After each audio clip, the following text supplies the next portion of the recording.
నీ జీవితంలో మాట వదిలేసి, లేక గాయపరిచేసి, తప్పు చేసేసి, బాధపరిచేసి, ఆ తర్వాత అది తప్పు అని తెలిసిన తర్వాత కూడా అది నీ స్నేహితుని దగ్గరో, విశ్వాసి దగ్గరో, దైవ సేవకుని దగ్గరో, భర్త దగ్గరో, భార్య దగ్గరో, పిల్లల దగ్గరో, తల్లిదండ్రుల దగ్గరో అర్థమైన తర్వాత నోరిప్పి వెళ్ళి కూర్చొని తగ్గించుకొని నన్ను క్షమించండి, ఐఎమ్ సారీ అని చెప్పిన ఘటన ఉందా?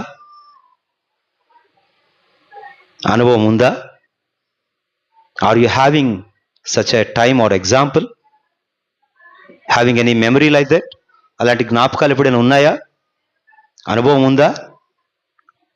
రెండో రోజు ఆలు మర్చిపోయి మళ్ళీ మామూలు అయిపోతే మామూలు అయిపోవడమే కానీ మనం మాత్రం క్షమించండి అని అడిగే దేవుని వాక్యం చెప్తుంది.